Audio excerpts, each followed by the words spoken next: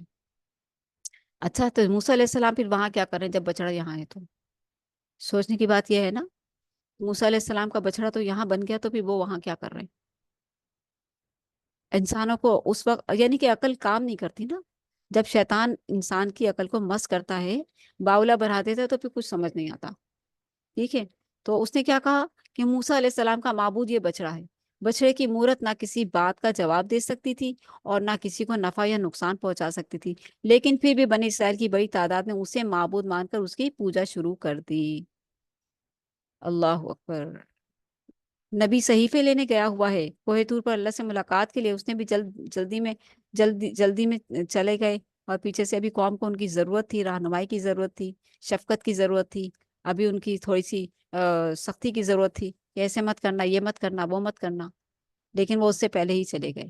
اچھا، خیر، انبیاء سے بھی غلطیاں ہو جایا کرتی ہیں، اللہ معاف فرماتا ہے. رکو نمبر 5، قوم کی گمراہی اور حضرت ہارون کا طرز عمل. 5ویں رکو میں قوم کی گمراہی کے حوالے سے، جب انہوں نے بچڑا بنا لیا، حضرت ہارون کے طرز عمل کی وضاحت ہے. انہوں نے مشرکین کو بچڑے کی پرستش سے روکا. مشرکین انتہائی ضد پر اتر آئے اور کہا کہ ہم حضرت موسیٰ کی آمد تک یہ عمل نہ چھوڑیں گے. اگر حضرت ہارون علیہ السلام سختی کرتے تو مشرکین انہیں کیا کرتے، اور قوم کے دیگر افراد میں خانہ جنگی شروع ہو جاتی، کیونکہ سب نے بچڑے کی عبادت نہیں کی تھی، گروہ بن گیا تھا. ٹھیک ہے. تو جنگ شروع ہو جاتی اور خون خرابہ ہوتا. انہوں نے قوم کو تفرقے سے بچانے، یعنی لڑائی جھگڑے سے بچانے اور اس کی وحدت کو قائم رکھنے کے لیے کہ کم از کم ایک جڑی تو رہے. پھر موسیٰ آتے تو ہم دیکھتے ہیں کیا کرنا ہے. شدت سے کام نہ لیا، یعنی کہ ان کو ان کے حال پہ چھوڑ دیا.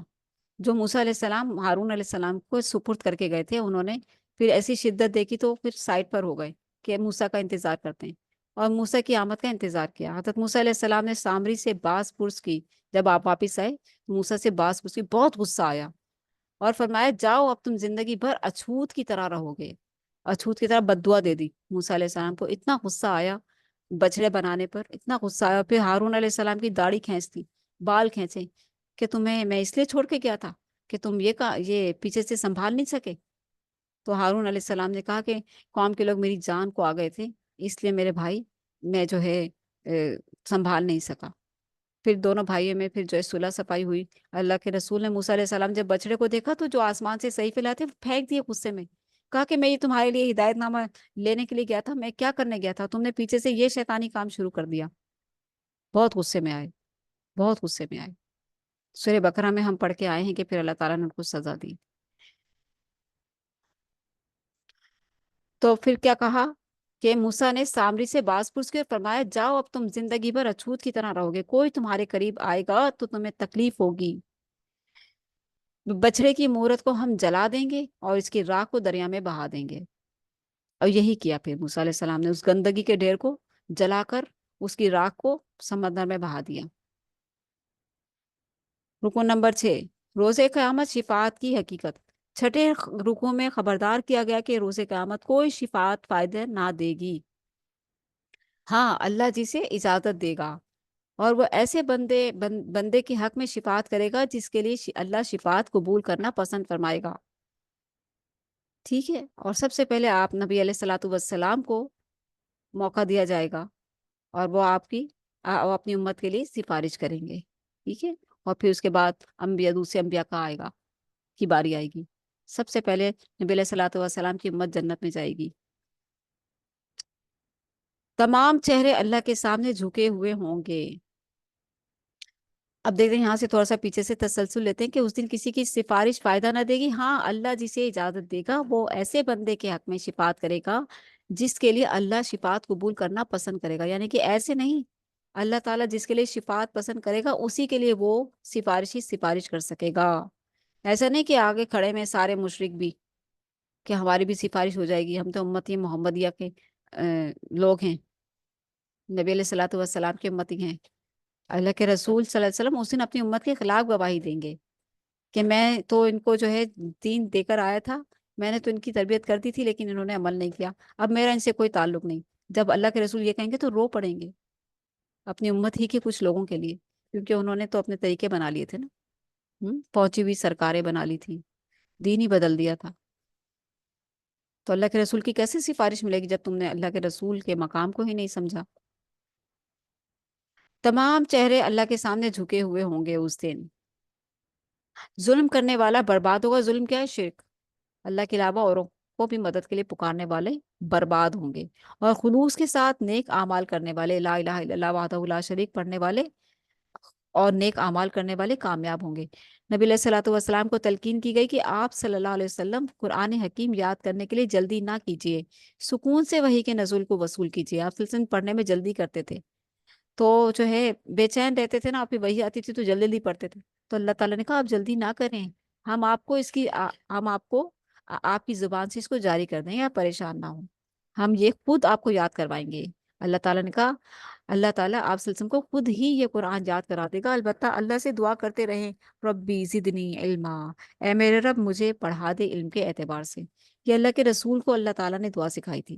ٹھیک ہے، اوپر ہم ربی اشرح لی والی دعا موسیٰ علیہ السلام کی دعا پڑھ کے آئے، دوسری دعا یہاں پر ہمیں پیارے نبی صلی اللہ علیہ وسلم کی ملتی ہے ربی زدنی علما. یہ معمولی دعائیں نہیں ہے. جب ہم درس شروع کرتے ہیں تو یہ دعائیں اسی لیے پڑھتے ہیں کہ ان کی بہت فضیلت ہے. رکن نمبر 7، قرآن سے بے رغبتی کی سزا. ملے گی نا سزا. موسیٰ علیہ السلام کے قصے میں کتنی ساری عبرتیں بتائی گئیں. پھر نبی علیہ الصلوۃ والسلام کا ذکر آیا، شفاعت کا ذکر آیا. اب جو ہے قرآن سے بے رغبتی کی سزا. 7ویں رکن میں قصہ آدم و ابلیس بیان ہوا. اللہ کے حکم پر تمام کیونکہ عنوان تو دیا ہے قرآن سے بے رغبتی کی سزا، لیکن کچھ اور دوسری چیزیں بھی ظاہر ہے ایک رکن میں اور بھی ہوتی ہیں باتیں، تو وہ ساری اس کے ساتھ تسلسل سے ہم پہنچتے ہیں وہاں پر. 7ویں رکن میں قصہ آدم و ابلیس بیان ہوا. اللہ کے حکم پر تمام فرشتوں نے حضرت آدم علیہ السلام کو سجدہ کیا سوائے ابلیس کے. پھر حضرت آدم علیہ السلام، کیوں بار بار ذکر آ رہا ہے ابلیس کا؟ کیوں بار بار ذکر آتا ہے؟ اللہ تعالیٰ کیوں کرتا ہے بار بار ذکر؟ اس لیے کہ انسانوں سمجھ جاؤ اب وہ تمہارا دشمن ہے. سمجھ جاؤ تمہارا دشمن ہے. اگر تم نے اس کو اپنا دوست بنایا تو وہ تمہیں برباد کر دے گا. سمجھ جاؤ، سنبھل جاؤ، ہوش سے کام لو. دنیا تو ختم ہو جائے گی، موت کی کچھ خبر نہیں کب آ جائے. اپنے آپ کو اس طریقے پر رکھو کہ جب تم دنیا سے جاؤ تو فرشتے خوشی خوشی تمہیں لے کر جائیں، اور جب اللہ کے حضور پیش کیے جاؤ تو اللہ بھی مسکرا رہا ہو اور تم بھی مسکرا رہے ہو. تو اسی لیے بار بار یہ واقعہ ابلیس بیان ہوتا ہے کہ پتہ چل جائے کہ دشمن کون ہے. انسان مسلسل جنگ کی کیفیت میں ہے نفس کے ساتھ اور شیطان کے ساتھ. فرمایا کہ قصہ آدم و ابلیس بیان ہوا. اس حکم میں اللہ کے حکم پر تمام فرشتوں نے حضرت آدم علیہ السلام کو سجدہ کیا سوائے ابلیس کے. پھر حضرت آدم علیہ السلام نے اس کی ترغیب پر بھولے سے، یعنی شیطان کی تبلیغ پر، ابلیس کی ترغیب پر، پھسلانے پر بھولے سے جنت کے ممنوع مقام پر چلے گئے جہاں سے منع کیا گیا تھا، اور جنت سے محروم ہو گئے.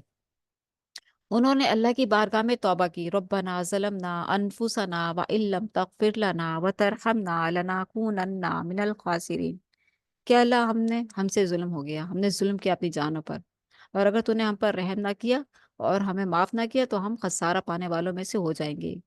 تو انہوں نے اللہ کی بارگاہ میں توبہ کی اور اللہ نے ان کی توبہ قبول فرما لی اور دنیا میں خلافت کے لیے بھیج دیا. اور حضرت آدم علیہ السلام کو جب دنیا میں بھیجا تو کہا اے آدم تیری اولاد کے لیے جو تو نے دعا پڑھی ہے نا توبہ، یہ ہتھیار ہی کافی ہے اس ابلیس سے مقابلے کے لیے. تیری اولاد کے پاس یہ ہتھیار موجود ہے توبہ کا. ہتھیار کیا ہوتا ہے؟ گن پوائنٹ، جو آج کل کراچی میں چل رہا ہے نا، کیسے بیچارے اپنا سب کچھ نکال کے دے دیتے ہیں، ہے نا، گن پوائنٹ. اب سمجھنے کہ شیطان کے لیے جو توبہ ہے انسان کے پاس، وہ اس کے لیے کیا ہے؟ ہتھیار ہے. ٹھیک ہے، اس کو بھگانے کا طریقہ، اس کی جو ساری بیماریاں خرابیاں ہمارے اندر آئی ہوئی تھی جھوٹ بولنے کی اور پوری دوسری بیماریاں ساری، وہ ساری کی ساری توبہ ایک توبہ سے صاف ہو جائیں گی. یہ ہے ہتھیار. تو اس ہتھیار سے فائدہ اٹھایا کریں. انہوں نے اللہ کی بارگاہ میں توبہ کی آدم علیہ السلام نے، اور اللہ نے ان کی توبہ قبول فرما لی، اور قیامت تک اللہ تعالیٰ اپنے بندوں کی توبہ قبول فرماتا رہے گا، معاف کرتا رہے گا، ٹھیک ہے۔ اللہ تعالیٰ نے خلافت کے لیے دنیا میں بھیج دیا آدم علیہ السلام کو، انہیں آگاہ کیا کہ میں تمہاری ہدایت کے لیے وحی کا سلسلہ جاری رکھوں گا۔ جاری رہا نا 1400 سال پہلے تک، آپ صلی اللہ علیہ وسلم آئے نا، قیامت تک کے لیے قرآن مجید دے گئے ہمیں اتنی پیاری کتاب۔ تو کہا کہ انہیں آگاہ کیا گیا کہ میں تمہاری ہدایت کے لیے وحی کا سلسلہ جاری رکھوں گا، آدم علیہ السلام سے کہا اللہ تعالیٰ نے، جس نے میری وحی کی پیروی کی وہ کبھی بھی نامراد نہ ہوگا، جس نے وحی سے غفلت برتی۔ جیسے ہم آج کل کے ہم مسلمان برت رہے ہیں نا، رمضان کا مہینہ ہے تو محفل مجلسیں سجی ہوئی ہیں، اور اللہ تعالیٰ نے توفیق بھی دی ہے اور ہم آ بھی گئے اس مجلس میں، لیکن بہت سے لوگ تو بازاروں کی زینت بنے ہوئے ہیں، مالز میں گئے ہوئے ہیں، کھانے پینے کی چیزیں کھا رہے ہیں، عیاشیاں کر رہے ہیں، بہت سے لوگ موبائل میں ٹک ٹاک اور یہ ساری چیزیں چیزوں میں لگے ہوئے ہیں۔ اللہ تعالیٰ نے آپ لوگوں کو چنا ہوا ہے نا، کس چیز کے لیے؟ اللہ کے پاک کلام سننے کے لیے، اور سننے ہم سب کو چنا ہوا ہے نا اللہ تعالیٰ نے، ہم چنیدہ لوگ ہیں۔ یختص برحمتہ من یشاء واللہ ذو الفضل العظیم، وہ اللہ تعالیٰ خاص کر لیتا ہے اپنے بندوں میں سے جس کو وہ چاہتا ہے، اور وہ بڑے فضل والا ہے۔ اللہم انا نسألک من فضلک ورحمتک فإنہ لا یملکها الا انت، آمین۔ تو انہیں آگاہ کیا گیا کہ میں تمہاری ہدایت کے لیے، یعنی آدم علیہ السلام سے اللہ تعالیٰ نے کہا کہ میں تمہاری اور نسل انسانی کی ہدایت کے لیے وحی کا سلسلہ جاری رکھوں گا، جس نے میری وحی کی پیروی کی وہ کبھی نامراد نہ ہوگا، جس نے وحی سے غفلت برتی تو وہ دنیا میں چین اور سکون سے محروم ہو جائے گا۔ اب دیکھیں اینزائٹی اور ڈپریشن کیوں آتا ہے؟ اسی وجہ سے تو آتا ہے، اللہ سے دوری، اللہ کے پاک کلام سے دوری۔ جب ہم اللہ کے پاک کلام سے بے وفائی کریں گے، قرآن سے بے رغبتی کریں گے، تو پھر سزا تو ملے گی۔ سب سے بڑی سزا انسان کے لیے کیا ہے؟ بے سکونی، کوئی کام نہ بننا پائے، ہمارا بنا بنایا کام بگڑ جائے، ہماری مشکلات، ہماری پریشانیاں، خوف، وسوسے، شیطان ڈیرا ڈال لیتا ہے نا انسان کے دماغ میں، دل میں آ کر بیٹھ جاتا ہے اس کے نس پر، یہ نہ ہو جائے، وہ ہو گیا، یہ کیوں ہو گیا، وہ کیوں ہو گیا، میرے ساتھ ہی ایسا ہونا تھا۔ یہ ساری ساری باتیں غفلت میں ڈالتے تھے انسان کو، بجائے اس کے کہ وہ اللہ کی رسی کو مضبوطی سے تھام لے اور اللہ کی باتیں پڑھے کہ میں کہاں ہوں، میرے رب کے ہاں میرا کیا مقام ہے، اگر میں غلط ہوں تو توبہ کر لوں، اگر میں صحیح ہوں تو اسی رسی کو مضبوطی سے تھام لوں۔ اللہ تعالیٰ نے آدم علیہ السلام سے کہا جس نے میری وحی کی پیروی کی وہ کبھی بھی نامراد نہ ہوگا، جس نے وحی سے غفلت برتی تو وہ دنیا میں چین اور سکون سے محروم ہو جائے گا۔ اپنے آپ کو چیک کر لیں کتنا سکون اور ہے، ٹھیک ہے۔ روز قیامت اسے اندھا کر کے اٹھایا جائے گا جو اللہ کی وحی سے غفلت کرے گا۔ اب ہمارے پاس اللہ کی وحی قرآن مجید ہے، وہ فریاد کرے گا کہ مجھے اندھا کر کے کیوں اٹھایا گیا میرے مالک، دنیا میں تو میں دیکھنے والا تھا۔ جواب دیا جائے گا کہ جس طرح تو نے دنیا میں وحی کے حوالے سے جان بوجھ کر اندھے بنے ہوئے تھے، جس طرح سے تم دنیا میں وحی کے حوالے سے، یعنی ہماری کتاب تھی موجود، تمہارے گھر میں موجود تھی، نہیں پڑھی، تم جان بوجھ کر اندھے بنے رہے، تم دیکھ کر بھی نہیں دیکھتے تھے، بس احترام کے لیے اسے اوپر رکھا ہوا تھا، کھولنے کی توفیق نہیں ہوئی تھی تمہیں، ہوں اندھے بنے ہوئے تھے۔ آج تمہیں تمہاری اس روش کی وجہ سے اندھا کر کے اٹھایا گیا ہے۔ اللہ ہمیں قرآن حکیم کی تلاوت، اس کے فہم، اس کے احکامات پر عمل، اس کے اجتماعی احکامات کے نفاذ کے لیے جد و جہد اور اس کی تعلیمات کو دوسروں تک پہنچانے کی توفیق عطا فرمائے، آمین۔ اللہ اکبر۔ رکن نمبر 8 ہمارا پارہ کمپلیٹ ہونے جا رہا ہے۔ نبی علیہ الصلوۃ والسلام سے مخاطب، ہر صورت میں شروع اور آخر میں نصیحت، آپ صلی اللہ علیہ وسلم کے لیے دلجوئی، پڑھتے ہیں۔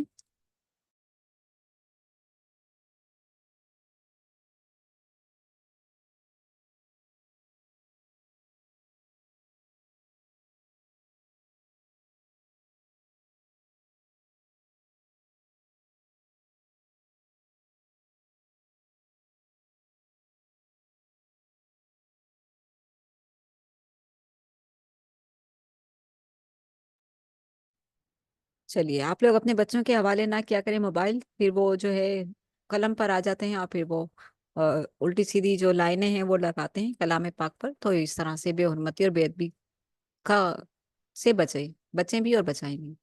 رکن نمبر 8 نبی علیہ الصلوۃ والسلام سے خصوصی خطاب، آخری رکو میں نبی علیہ الصلوۃ والسلام کو صبر اور اللہ کے ذکر کی تلقین کی گئی، صبر اور تلقین، کیونکہ پیچھے پورا قصہ سنا دیا نا، اس میں کیا کیا آ رہا ہے سارا، کس کس طرح سے موسیٰ علیہ السلام کے ساتھ، یعنی کہ ان پر کس طرح سے وحی کا سلسلہ شروع ہوا، کس طرح سے وہ کن گھاٹیوں سے گزرے، کن کن مشکلات سے، ان کی قوم نے ان کے ساتھ کیا کیا، کتنی بغاوت کی ان کے ساتھ، ان کا بہت، ان کے ساتھ ان کی قوم نے بہت تکلیفیں دی ان کو، بہت تکلیفیں دی، یہاں تک کہ من و سلوہ کبھی انہوں نے کہا کہ ہمیں نہیں چاہیے، بہت ساری موسیٰ علیہ السلام پر آئی ہیں، اور انشاءاللہ آہستہ آہستہ آگے جا کر اللہ تعالیٰ پورے قرآن میں ہمیں ان سب سے ازبر فرما دے گا انشاءاللہ۔